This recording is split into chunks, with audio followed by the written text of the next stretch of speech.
Alhamdulillahirabbil alamin wal aqibatu lil muttaqin wala udwana illa 'alal zalimin asyhadu an la ilaha illallah wahdahu la syarikalah wa asyhadu anna Muhammadan abduhu wa rasuluh sallallahu alaihi wa ala alihi wa ashabihi ajma'in amma ba'd.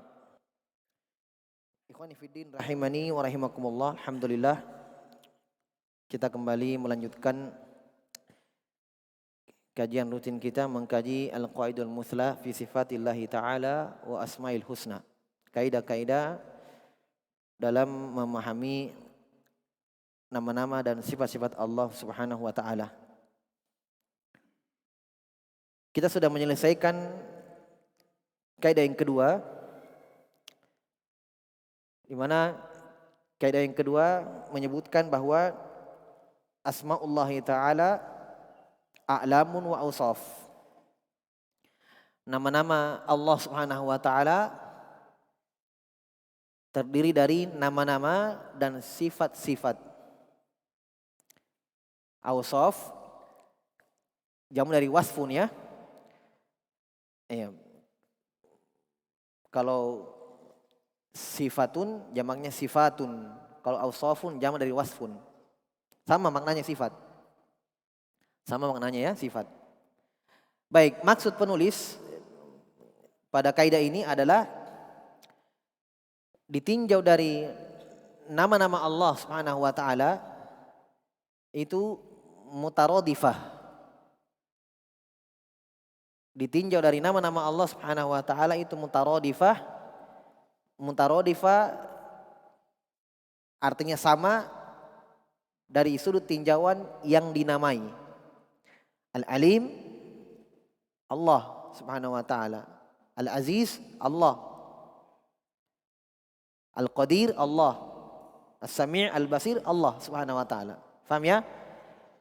Ini ditinjau dari sudut tinjauan penamaan nama-nama Allah. Kedua, ditinjau dari kandungan sifat yang terkandung dalam nama itu. Nama Allah Al-Alim terkandung sifat ilmu, itu Allah mengetahui segala sesuatu. Al-Qadir sifat kudrah, kemampuan. As-Sami' sifat sama', pendengaran. Ditinjau dari sudut makna dan atau kandungan dari nama-nama itu, maka Syekh mengatakan mutabayinah. Mutabayinah artinya berbeda. Berbeda apa? Al-Alim bukan As-Sami'. Paham? Al-Alim bukan makna As-Sami'. Al-Basir bukan makna As-Sami'. Al-Alim sifat yang terkandung padanya sifat pengetahuan, sifat ilmu. Adapun nama As-Sami' sifat yang ada dalamnya adalah sifat pendengaran. Maka makna As-Sami' bukan makna Al-Basir yang Maha melihat. Bukan makna Al-Alim. Bukan makna Al-Qadir. Faham? Bukan makna Al-Aziz. Ini ditinjau dari maknanya. Ditinjau dari sifat yang terkandung dalamnya. Mutabayinah. Berbeda. Adapun ditinjau dari penamaan yang dinamai, maka mutaradifah. Sama. Dialah Allah Subhanahu wa taala yang dinamai. Jelas ya? Ini yang beliau ingin tekankan di kaidah yang kedua. Nah, mati. Taib. Kemudian terakhir beliau sebutkan satu faedah penting. Dari kaidah ini kata beliau bisa didapatkan ilmu, diketahui bahwa ad-dahru bukan nama Allah. Ya kan? Sebagaimana yang disandarkan oleh Ibnu Hazm rahimahullah bahwa ad-dahru dari Asmaul Husna. Ad-dahru artinya zaman. Jadi kalau kita paham kaidah ini, kita akan mengatakan penamaan Allah dengan nama Allah ad-dahru itu batil, tidak benar. Paham ya? Salah. Kenapa? Karena ditinjau dari kaidah ini berarti semua nama-nama Allah terkandung padanya sifat yang mulia. Ya kan? Kalau kita pahami kaidah ini berarti semua nama-nama Allah terkandung di dalamnya sifat yang mulia, sifat yang tinggi. Semua dalam nama-nama Allah ada makna yang terkandung padanya, yaitu sifat Allah Subhanahu wa taala. Nah, ad-dahru kalau kita katakan dia nama Allah Asmaul Husna, sifat apa? Sifat pujian yang mana yang diinginkan? Pada nama ad-dahru, zaman. Bahkan itu satu yang kurang bagi Allah kalau Allah bernama dengan zaman, ad-dahru. Ya, karena ini sesuatu yang akan sirna. Sesuatu yang akan habis. Sesuatu yang akan berakhir. Adapun dalil yang dipakai oleh Ibnu Hazm rahimahullah, semoga Allah merahmati dan mengampuninya, adalah hadis kata Nabi SAW, yu'dhini ibnu Adam yasubbud dahra wa ana dahru. Anak cucu Adam menyakitiku kata Allah. Hadis qudsi ya. Mereka mencela zaman, kata Allah, sayalah zaman. Sayalah zaman. Maksud ucapan Allah Subhanahu wa taala dalam hadis qudsi ini, saya adalah zaman, Allah yang jelaskan sendiri di kalimat setelahnya, uqallibul laila wan nahar. Saya membolak-balikkan malam dan siang. Itulah dahar, itulah zaman. Berarti maksud ucapan Allah sayalah zaman adalah saya yang mengatur zaman.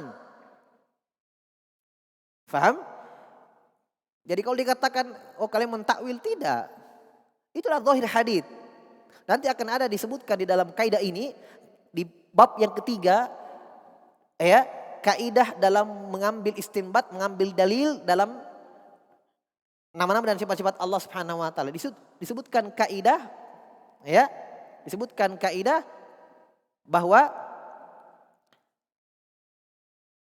ketika beliau sebutkan bantahan terhadap orang-orang Asy'ariyah yang salah dalam berdalil, ya, yang salah dalam mengambil dalil, mengambil istinbat, mengambil dalil dari ayat-ayat yang terkandung dalamnya nama-nama dan sifat-sifat Allah Subhanahu wa taala. Di situ terdapat bantahan bahwa Ahlus Sunnah wal Jamaah memahami ayat-ayat sesuai dengan zahir. Memahami ayat-ayat atau nas-nas tentang sifat-sifat Allah sesuai dengan zahir lafaz atau konteks ayat. Nah, kaidahnya nanti akan disebutkan bahwa zahir ayat, konteks ayat itu diambil dari kesempurnaan kalimat, bukan sepotong. Bukan penggalan kalimat, tapi zahir ayat adalah diambil dari lafaz ayat itu keseluruhan. Faham? Jelas ya? Jadi kalau kita ambil misalnya hadits qudsi yang dijadikan dalil oleh Ibnu Hazm mengatakan Allah memiliki nama ad-dahru, kita fahami bahwa zahirnya dilihat dari awal hadits sampai akhir hadits bahwa zahir hadits ini menunjukkan bahwa Allah yang menciptakan zaman. Itu zahir. Iya kan? Apa itu zahir? Zahir itu adalah ma yatabadru fi dhihni. Apa yang muncul di pikiran, apa yang terbetik di pikiran ketika terbaca ayatnya atau didengarkan ayatnya. Itulah zahir. Faham? Saya contohkan, ketika Allah sebutkan dalam Al-Quran tentang dirinya, Allah memiliki tangan. Ya, kata Allah, bal yadahu mabsuutatan yunfiqu kaifa yasha. Bahkan kedua tangan Allah terhampar, memberikan infak, pemberian kepada siapa yang Allah kehendaki. Apa yang antum terbetik di dalam pikiran antum ketika antum dengarkan ayat itu? Itulah zahirnya. Apa yang terbetik di dalam pikiran antum ketika dengarkan ayat itu, itulah zahir. Apa yang kita dengarkan? Allah punya tangan. Itu zahir namanya. Paham ya? Nah, cara mengambil zahir, makna zahir adalah dilihat dari keseluruhan dari konteks itu. Tidak bisa sepotong. Jelas ya? Nah, hadits yang disebutkan bahwa Nabi bersabda dalam hadits qudsi, Allah berfirman, yu'dhini ibnu Adam yasubbud dahra wa ana dahru uqallibul laila wan nahar. Jelas zahirnya, jelas nampak bahwa Allah yang mengatur, Allah yang mencipta ad-dahru itu. Zaman itu, malam dan siang itu, Allah yang atur. Jelas ya? Itu zahirnya. Dan tidak mungkin Allah yang mengatur dan dia yang diatur. Iya kan? Kalau memang dia dahru, dia adalah zaman, kenapa Allah mengatakan saya bolak-balikkan zaman? Tidak mungkin muqallib, dia muqallab. Yang membolak-balikkan, dialah yang dibolak-balikkan, kan tidak mungkin. Jelas ya? Jadi tidak ada pendalilan di situ. Jadi maksud tujuan beliau sebutkan, Ibnu Utsaimin menyinggung tentang nama ad-dahru itu, ya, untuk lebih menerangkan sebenarnya tentang kaidah yang kedua ini. Ya, bahwa nama-nama Allah Subhanahu wa taala a'lam wa awsaf. Nama-nama dan di dalamnya terkandung sifat-sifat. Nah, kalau nama ad-dahru tidak ada sifat di dalamnya. Jelas ya? Itu kesimpulannya pada kaidah kedua. Kita masuk pada kaidah yang ketiga. Qala Asy-Syaikh Muhammad bin Shalih Al-Utsaimin rahimahullahu taala, al-qaidatu ats-tsalisah. Kaidah yang ketiga. Kata beliau, asma'ullahi ta'ala, nama-nama Allah Subhanahu wa ta'ala,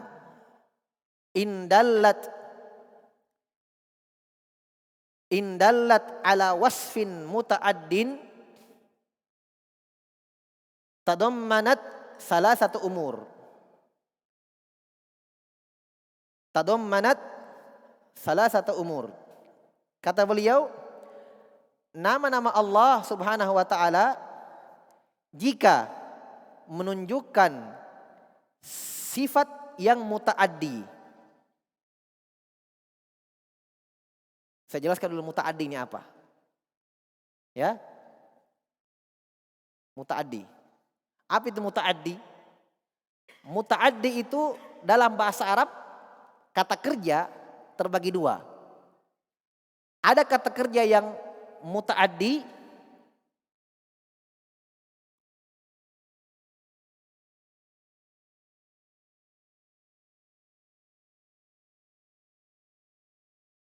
paham? Ada kata kerja yang lazim. Jelas? Mutaaddi, lazim. Jelas ya? Mutaaddi apa itu? Mutaaddi itu kata kerja yang membutuhkan objek. Paham? Saya ulangi, kata kerja yang membutuhkan objek. Contoh.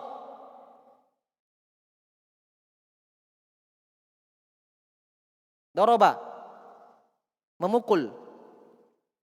Butuh objek? Hah? Butuh objek. Ada yang dipukul. Iya kan? Ada yang dipukul. Qatala,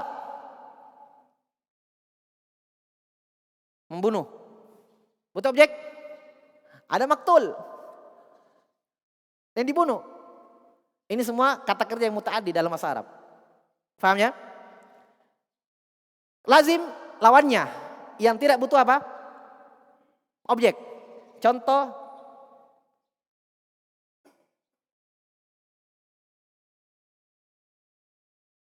zahaba, pergi. Zahaba Muhammadun. Sudah, sempurna kalimatnya. Muhammad pergi. Ya. Ja'a Muhammadun. Muhammad datang, selesai. Tapi kalau doroba Muhammadun. Muhammad memukul. Memukul apa? Anjing misalnya, kalban. Paham? Contoh. Mata. Mati ya, meninggal. Mata Muhammadun, Muhammad meninggal, selesai. Iya, selesai. Nggak butuh objek. Paham ya? Paham ini, sampai sini. Kata kerja dalam bahasa Arab ada mutaaddi, ada apa? Lazim. Mutaaddi butuh maf'ul, kalau bahasa Arab butuh objek, maf'ul bahasa Arabnya. Lazim tidak. Paham? Kita kembali. Nama-nama Allah Subhanahu wa taala kalau menunjukkan sifat yang mutaaddi, maka tadammanat, terkandung padanya salasata umur, 3 kandungan, 3 perkara. Atau saya bahasakan ringkas, 3 perkara yang harus diimani. Kalau nama itu ya terkandung padanya sifat yang mutaaddi. Maka 3 perkara yang diperhatikan. Harus diimani. Sekarang saya contohkan. Nama Allah As-Sami'. Apa artinya? Apa artinya? Yang maha mendengar. Kita kembali yang tadi. Lazim atau mutaaddi? Mutaaddi atau lazim? Mendengar. Semuanya. Mutaaddi atau lazim? Hah? Mendengar. Mutaaddi. Ada yang didengar. Faham? Ada yang didengar. Kan begitu. Al-Basir. Apa arti Al-Basir? Nama Allah Al-Basir. Apa artinya? Maha melihat. Mutaaddi atau lazim? Mutaaddi. Ada yang dilihat. Coba yang lain. Al-Hayyu. Maha hidup. Mutaaddi atau lazim? Mutaaddi atau lazim? Lazim. Maha hidup. Al-Hayyu. Beda? Iya. Paham ya? Beda. Contoh lain.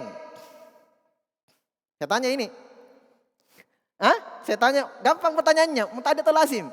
Mudah saja. Paham ya?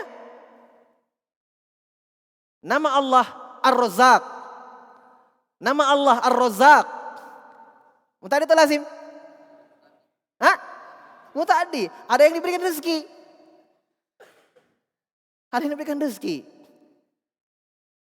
Al-Qayyum. Nama Allah tidak. Asmaul Husna tidak Al-Qayyum. Asmaul Husna tidak Al-Qayyum. Apa artinya?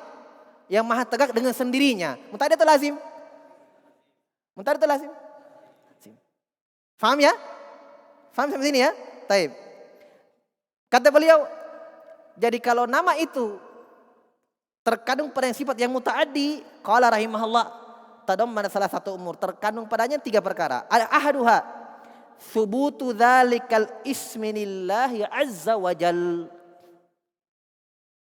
Tetapnya nama itu untuk Allah. Ini jelas ini. Ini berlaku pada yang mutaaddi atau lazim. Belum ada perbedaan di sini. Ya. Jadi beliau rinci nanti ini mutaaddi dulu baru lazim. Jadi kalau nama itu terkandung dalamnya sifat yang mutaaddi, 3 yang harus diimani. Pertama, tetapnya nama itu untuk Allah. Ini jelas. Walaupun lazim nanti jelas sama. Tidak ada perbedaan dengan lazim di sini. Jelas ya?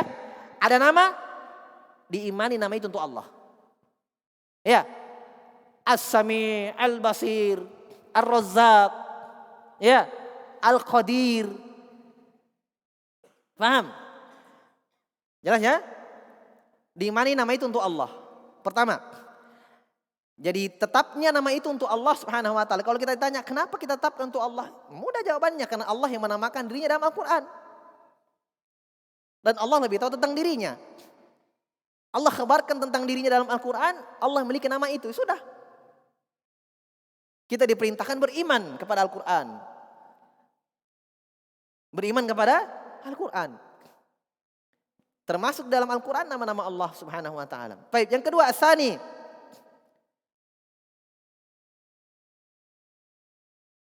Thubutu sifatil lati tadammanaha lillahi azza wajal. Tetapnya sifat tersebut yang terkandung di dalamnya untuk Allah Subhanahu wa taala. Di sini juga belum ada perbedaan dengan lazim. Paham? Jadi ketika disebutkan nama Allah, ya, maka pertama imani nama itu untuk Allah. Sudah, di sini sudah terbantah orang-orang Jahmiyah, Mu'tazilah, terbantah sudah. Mereka tidak menamakan Allah dengan nama-nama yang indah.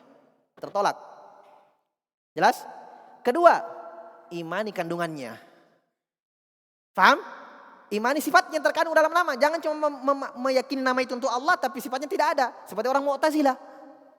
Apa akidah Mu'tazilah dalam perkara ini? Mereka mengatakan Allah As-Sami' tapi tidak mendengar. Allah Al-Basir tapi tidak melihat. Allah Ar-Razzaq tapi tidak berikan rezeki. Paham? Tetapkan namanya untuk Allah tapi kandungannya tidak ada. Sama saja bohong.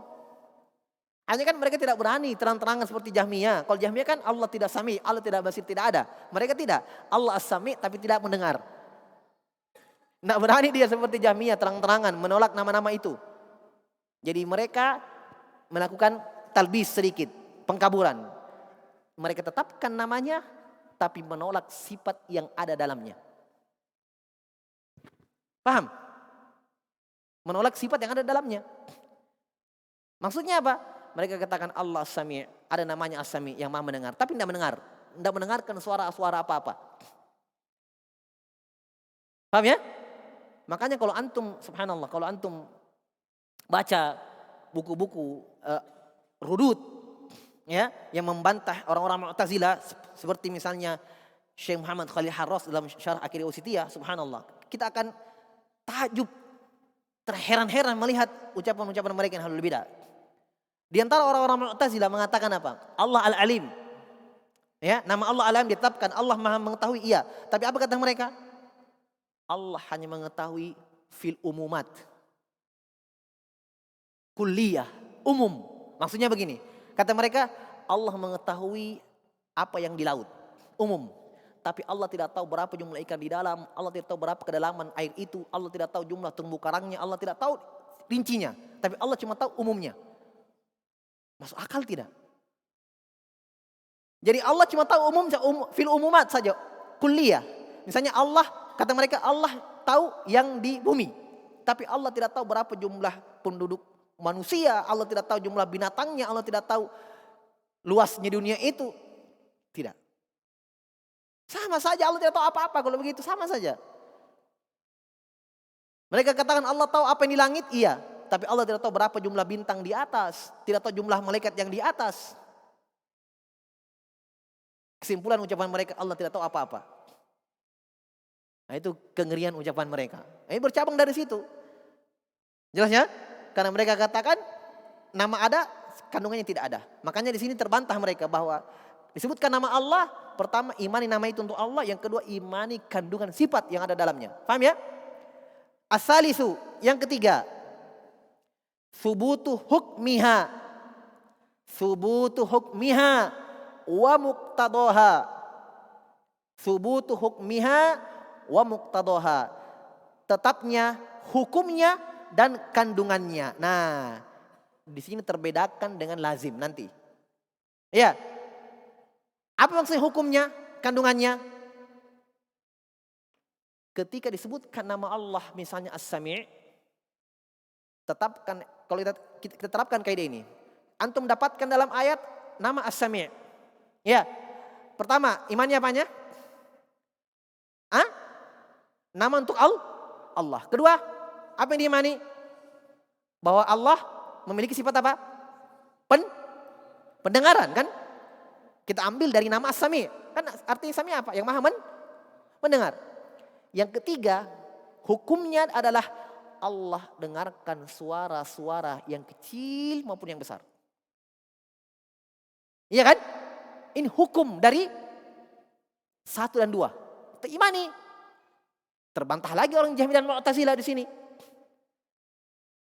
Mereka tidak imani sifat apalagi hukumnya. Imani hukumnya. Jangan cuma mengatakan, oh ya Allah mendengar. Tapi hukumnya kamu tidak imani. Apa hukumnya? Kandungannya.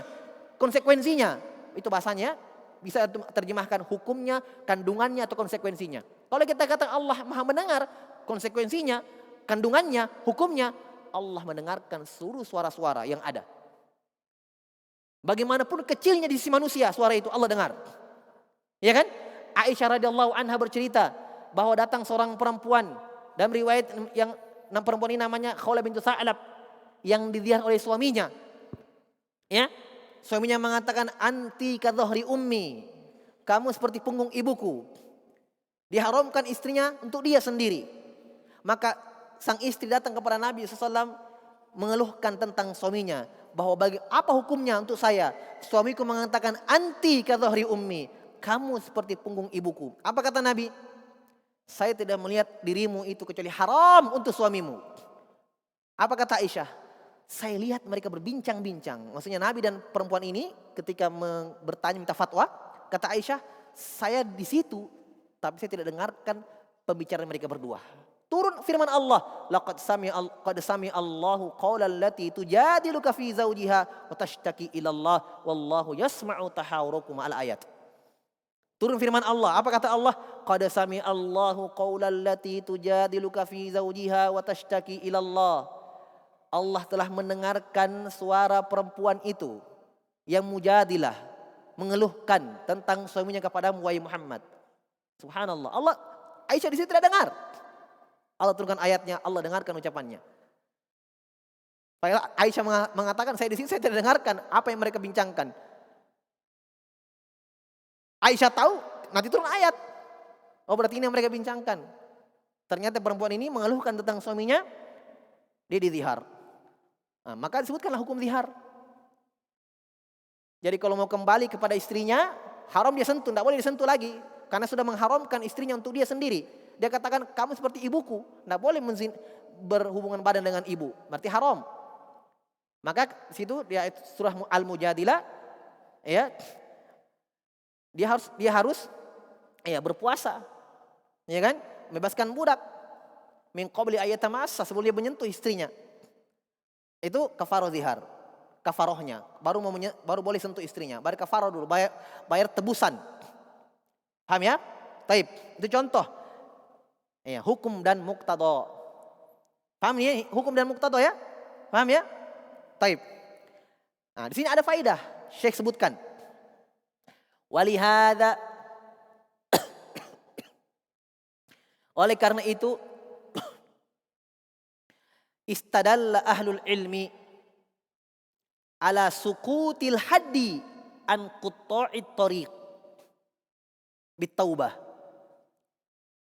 Dalam kaidah inilah, berdasarkan kaidah inilah, ya, bahwa diimami pertama, diimami nama-namanya, diimami sifatnya, dan diimani hikmah dan kandungan dan konsekuensinya. Kalau sifat itu sifat yang muta'addi, berdasarkan kaidah inilah, dari sinilah, ya, diambil pendalilan oleh sebagian ulama. Sebagian ulama, ingat, walaupun ini ada khilaf, tapi sebagian ulama mengambil pendalilan. Untuk apa? Akan sukutil haddi, gugurnya hukum had. Tahu hukum had?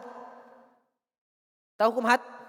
Hukum had itu adalah hukuman, ya, bagi orang yang melanggar, melakukan dosa, hukum di dunia, hukum syar'i, mencuri potong tangan, berzina, kalau sudah menikah dirajam, ditanam sampai kepalanya, dilempar batu kecil sampai mati. Kalau belum menikah 100 kali cambukan.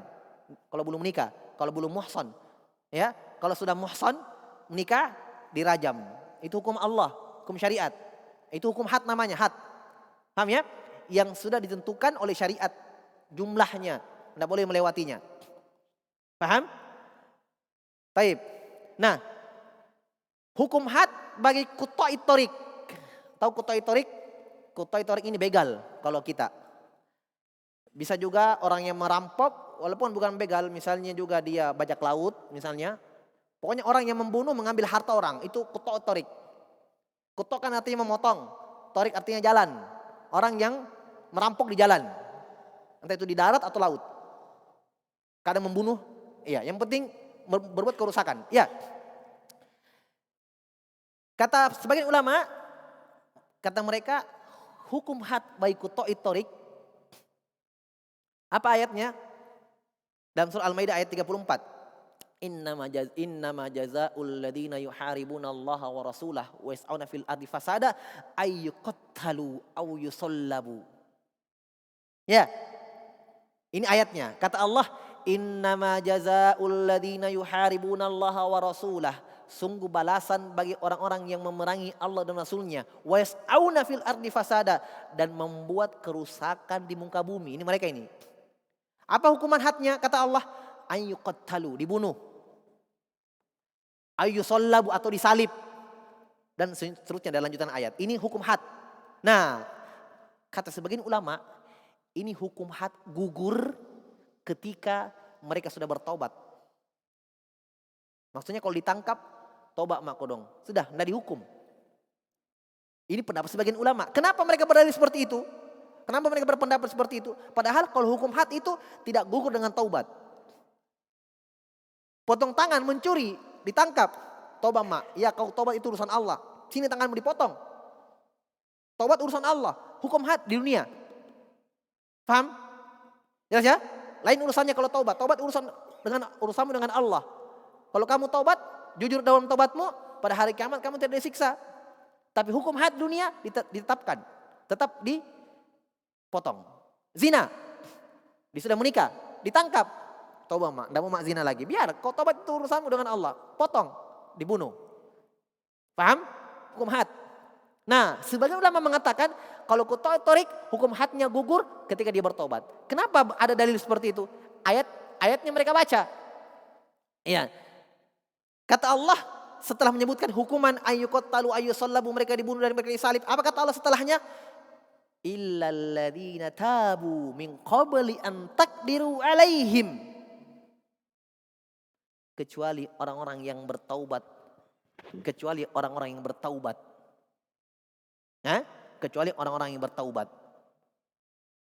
Atas mereka an taqdiru alaihim. Tapi sini Allah katakan sebelum mereka ditangkap. Maksudnya begini. Dia sudah merampok banyak. Ya, sudah membunuh banyak orang. Taubat sudah. Belum ditangkap ini. Belum. Taubat sudah. Taubat. Satu hari setelah taubat. Ditangkap. Sudah bertobat? Tidak. Tidak dalam keadaan ditangkap basah dalam bermaksiat. Tidak. Sudah selesai. Taubat kepada Allah sudah tidak lagi. Ditangkap.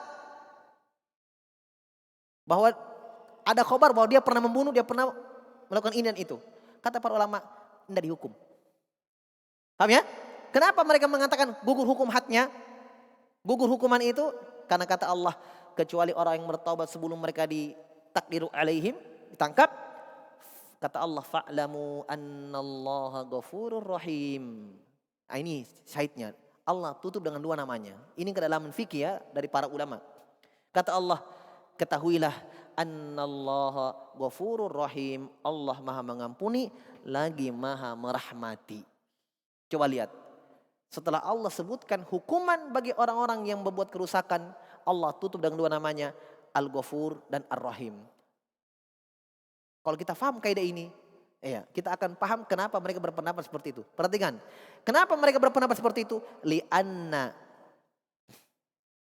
Li'anna muqtada hadzainil ismain, karena kandungan dua nama ini, yang mana nama ini dimaksud? Al-Ghafur dan Ar-Rahim. Karena kandungan dua nama ini, ayyakunallahu, bahwa Allah Subhanahu wa taala qad ghafara lahum dzunubahum. Allah ampuni dosa mereka. Karena Ghafur. Paham? Makanya saya sudah pernah singgung di sini bahwa tidak kalau Allah tutup dalam ayat dengan Asmaul Husna, nama-nama Allah yang indah, pasti ada kaitan dengan ayat yang sebelumnya. Ayat yang ditutup dengan nama itu. Ada kaitannya. Tidak sembarang tiba-tiba ditutup dengan dua nama Allah. Nah, ini kaitannya. Kenapa Allah tutup dengan Al-Ghafur dan Ar-Rahim? Pertama, karena Allah sudah mengampuni mereka. Dosa mereka sudah diampuni. Kan mereka sudah bertobat sebelum ditangkap. Ya kan? Wa rahimahum bi isqatil haddi anhum. Kenapa Allah tutup dengan rahmat? Allah merahmati mereka. Allah menyayangi mereka. Baik, mana bentuk rahmat Allah? Yaitu dengan bi isqatil haddi anhum, dengan digugurkannya hukuman had untuknya. Subhanallah. Ghafur dan Ar-Rahim. Ghafur itu untuk dosanya dengan Allah. Rahimnya itu adalah di dunia, gugur hukum hadnya. Karena Allah Maha merahmati. Paham tidak? Paham ya? Paham? Makanya Allah tutup dengan Ghafur dan Rahim. Ghafur untuk dosanya, Rahim untuk hukum di dunianya, gugur. Kenapa? Allah merahmati dia. Dengan digugurkannya hukum hadnya. Paham ya? Baik. Sudah. Ini satu faedah. Kemudian beliau contohkan misalu dzalik, contoh hal tersebut yaitu contoh nama-nama Allah yang muta'addi. As-Sami'. Iya, As-Sami'. Berapa ini dalam Al-Quran, banyak sekali ya. As-Sami'. Kita terapkan. Yatadammanu isbatis sami' atau isbatas sami' isman lillahi ta'ala. As-Sami' pertama terkandung terkandung pertama penetapan isbat as-Sami'. Penetapan nama isman lillah, nama Sami' untuk Allah. Satu.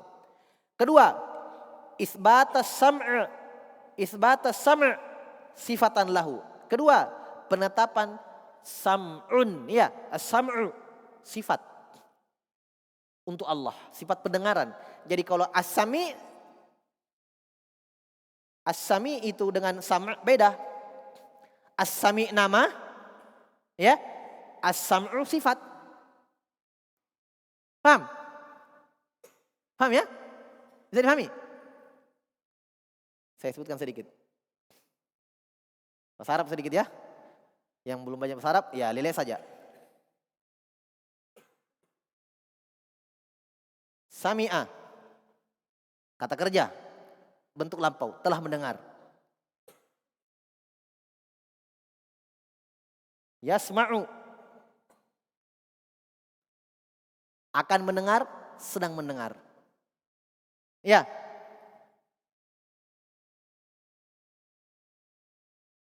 Sam'un, pendengaran. Ya. Ini dari kata sam'un saja sudah pecah-pecah berapa makna?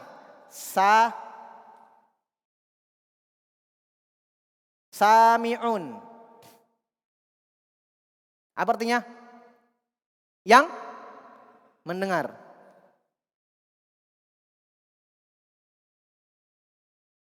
Masmu'un.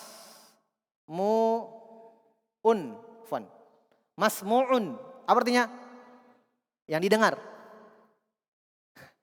Paham ya? Beda semua. Sami'a telah mendengar, yasma'u akan mendengar, sam'un pendengaran, sami'un yang mendengar, masmu'un yang didengar. Maknanya semua sama atau tidak? Sama atau beda? Beda. Makanya ulama nahwu ada yang mengatakan sebenarnya yang harus diletakkan pertama dalam tasrif adalah masdar. Kenapa? Dari situlah kata dibentuk. Hanya mereka katakan kok bisa yang berjalan dia urutan ketiga? Padahal yang membentuk kata adalah masdar. Apa itu masdar, Ustadz? Masdar itu adalah yang urutan ketiga ketika disebutkan perubahan-perubahan kata itu tadi. Sami'a, yasma'u, sam'un, sam'an. Iya, itu masdar. Doroba, yadribu, dorban. Telah memukul, akan memukul, pemukulan. Sebenarnya yang membentuk kata itu masdar. Makanya yang benarnya kata mereka sebagai ahli nahwu, ya, sam'un, sami yasma'u, dorbun, dorba yadribu. Begitu sebenarnya. Sebenarnya, semestinya. Hanya yang sudah berjalan, dia urutan ketiga. Taib, kita tinggalkan itu. Yang jelas, yang saya mau pahamkan antum bahwa, ya, kata-kata itu bisa dibentuk-bentuk, kan begitu kan? Itu yang namanya mustaq, pecahan-pecahannya. Nah, Sami yang maha mendengar, kan begitu. Tadi kan antum lihat sami'un mendengar. Jadi sama? Sama ini artinya. Sami'un dengan sami'un sama. Artinya apa? Yang maha yang mendengar. Sami'un yang mendengar, sami'un yang mendengar. Hanya kalau bertanya, Ustaz kenapa ada alif, kenapa ada ya-nya? Itu yang ini sami'un tidak ada. Itu untuk menunjukkan bahwa nama-nama Allah semuanya dalam bentuk, kebanyakan dalam bentuk apa? Mubalaghah. Ahsan. Lafaz mubalaghah. Artinya betul-betul supaya terbedakan dengan makhluk. Pendengaran makhluk. Sami'un pakai ya. Tapi artinya sama, yang mendengar. Sam'un pendengaran. Jelas ya? Jadi pertama tetapkan namanya, yang kedua tetapkan sifatnya. Ketiga, isbata hukmi dzalika wa muqtadahu. Penetapan hukum hal tersebut dan kandungannya. Wahwa, apa itu kandungannya dan hukumnya? Wahwa annahu, bahwa Allah yasma'u sirra wan najwa. Allah mendengarkan pembicaraan rahasia, sirra, pembicaraan yang kecil, ya, dan najwa, dan bisik-bisikan manusia. Dan ingat yang ditulis, perhatikan. Di sisi Allah Subhanahu wa taala tidak ada yang kecil, suara itu tidak ada yang besar. Paham? Saya ulangi. Di sisi Allah tidak ada suara yang kecil dan yang besar. Tidak ada suara yang kecil dan yang besar. Sama seperti Allah. Bukan berarti malaikat lebih didengar ucapannya daripada manusia. Karena malaikat di atas, manusia di bawah. Tidak. Di sisi Allah sama. Tidak ada yang kecil, tidak ada yang besar. Semua jelas di sisi Allah. Paham? Paham sampai sini? Paham sampai sini? Jelas ya? Makanya ada ucapan Abdullah bin Mubarak. Ini pernah saya sebutkan ini. Pertama disebutkan ini faedah di Royal dulu. Belajar akidah setia. Ada ucapan Abdullah bin Mubarak. Beliau mengatakan yang di atas menara, alladzi ala ra'sil manar aqrab ila Allah, lebih dekat dengan Allah daripada yang di bawah menara. Itu ucapan Abdullah bin Mubarak. Pertanyaan saya, betul ini ucapan atau tidak? Yang di atas menara lebih dekat dengan Allah daripada yang di bawah. Pertanyaan saya, betul tidak ini ucapan? Atau salah? Atau dirinci? Atau wallahu alam? Hah? Saya ulangi, ucapan beliau rahimahullah, yang di atas menara lebih dekat dengan Allah daripada yang di bawah. Betul tidak? Atau salah? Atau dirinci atau wallahu alam? Wallahu alam. Nisful ilm, setengah ilmu, wallahu alam. Hah? Atau salah? Benar. Jadi yang di atas pohon kita ganti, yang di atas pohon lebih dekat dengan Allah daripada yang di bawah. Betul? Antum yang lantai 2 lebih dekat dengan Allah daripada yang di bawah lantai 1. Betul? Kenapa jangan diam? Atau makanya saya bilang tadi wallahu alam, atau bisa dijawab? Hah? Jawabannya kalau ditinjau dari sisi makhluk, betul. Dan itu yang beliau inginkan. Ditinjau dari kita. Sekarang saya tanya, di mana Allah? Di atas. Berarti ditinjau dari kita, makhluk. Mana yang lebih dekat dengan Allah? Malaikat atau kita? Malaikat ada di atas, kan begitu. Dari sisi makhluk. Tapi kalau ditinjau dari sisi Allah, tidak. Paham? Dari sisi Allah, dari dekat, dari jauh. Paham? Paham maksudnya? Dari sisi Allah, dari yang dekat, dari yang jauh. Karena kalau kita katakan dari sisi Allah ada dekat, ada yang jauh, berarti kita katakan ucapan malaikat atau ucapan orang yang di pesawat atau yang di atas lebih didengar oleh Allah daripada yang di bawah. Tidak mungkin. Sama saja semua di sisi Allah. Jelas suara itu didengar oleh Allah. Jadi tidak ada yang samar bagi Allah. Paham? Tidak ada yang besar, tidak ada yang kecil di sisi Allah. Semua kecil. Bagaimana kita mengalahkan kebesaran Allah Subhanahu wa taala? Kata Allah, wal ardu jami'an qabdatuhu yaumal qiyamah was samawati matwiyatun biyaminihi. Bumi semua digenggam oleh Allah Subhanahu wa taala dan langit dilipat oleh tangan kanan Allah. Kecil semua. Paham ya? Bisa dipahami? Tapi dari sisi makhluk iya. Di atas lebih dekat dengan Allah. Dari sisi makhluk. Tapi di sudut tinjauan dari Allah Subhanahu wa taala enggak ada. Kalau ditinjau dari sisi Allah Subhanahu wa taala. Sama ya? Nah, sama dengan ini, suara. Kalau makhluk iya, ada yang bisik-bisik, yang sana tidak dengar, yang ini dengar. Tapi Allah, apakah dengan bisik-bisik kita itu Allah tidak dengar? Yang Allah dengarkan cuma yang teriak-teriak? Tidak. Ya alamus sirra wan najwa. Allah berfirman, wallahu yasma'u tahawurakuma innallaha sami'un basir. Allah mendengarkan tahawurakuma, perbincangan kalian berdua. Nabi dan perempuan itu. Dan Allah Maha mendengar, lagi Maha melihat. Paham ya? Kata beliau, sekarang kedua. Itu selesai. Selesai kalau nama itu apa tadi? Muta'addi. 3. Sekarang kalau nama itu lazim, yang tidak butuh objek. Sifat itu bermakna kata yang lazim. Saya contohkan tadi, hidup, ya kan? Yang Maha hidup. Al-Aziz, Maha mulia. Maha mulia. Muta'addi itu lazim? Lazim. Masya Allah. Paham ya? Taib. Jadi kalau nama itu, kata beliau, wa indallat ala wasfin ghairi muta'addin. Kalau menunjukkan sifat yang tidak muta'addi, bahasa lainnya lazim. Bahasa lainnya lazim ya. Tadammanat amroin. Terkandung padanya 2 saja. Apa itu? Ahaduha, yang pertama, subutu dzalikal ismi lillahi azza wajal. Tetapnya nama itu untuk Allah. Jelas sama tadi, sama ya? Yang kedua, asani subutu sifatil lati tadammana lillahi azza wajal. Tetapnya sifat itu sifat yang terkandung dalam nama itu untuk Allah Subhanahu wa taala. Seperti tadi contohnya al-hayyu. Makanya contohnya kata beliau, misalu dzalika, contoh dalam hal ini adalah al-hayyu, nama Allah al-hayyu. Apa artinya al-hayyu?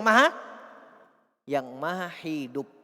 Berarti tetapkan nama itu untuk Allah dan tetapkan sifat kehidupan yang sempurna untuk Allah, selesai.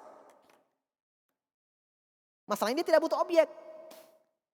Makanya tidak ada yang ketiga tadi, hukum dan konsekuensi. Iya kan? Beda dengan pendengaran. Kita imani yang ketiga itu Allah dengarkan suara. Al-Basir, kita imani yang ketiga itu Allah melihat segala yang dilihat. Segala yang terlihat, baik yang besar yang kecil, tidak ada yang samar bagi Allah Subhanahu wa taala. Itu konsekuensi hukum dari Al-Basir. Paham? Ar-Razzaq, konsekuensinya apa? Selain kita mengimani namanya dan sifatnya, yang ketiga, kita yakini bahwa Allah yang memberikan rezeki seluruh makhluk. Wa ma min dabbatin fil ardi illa 'alallahi rizquha. Tidak ada makhluk hidup satupun di dunia ini kecuali Allah yang menanggung rezekinya. Kenapa? Allah Razzaq. Bahkan dalam hadits yang sahih disahihkan oleh Syekh Albani rahimahullah, kata Nabi SAW, seandainya manusia itu lari dari rezekinya, maka rezekinya akan mendapatkannya sebagaimana dia lari dari ajalnya. Al-hadits sahih dalam Sahihul Jami'. Jadi seandainya manusia mau lari dari rezekinya, maka rezekinya akan mendapatkan dia. Dikejar dia itu oleh rezekinya, sebagaimana ajal mengejarnya. Jelas ya? Baik. Maka kata beliau, contoh al-hayyu. Yatadammanu isbatal hayyi isman lillah. Kandungannya pertama, tetapnya nama al-hayyu untuk Allah azza wajal. Yang kedua, penetapan al-hayah sifatan lahu, penetapan sifat kehidupan yang sempurna untuk Allah Subhanahu wa taala. Kita sudah singgung di kaidah pertama. Kalau kita yakini kesempurnaan hidup Allah, apa konsekuensinya?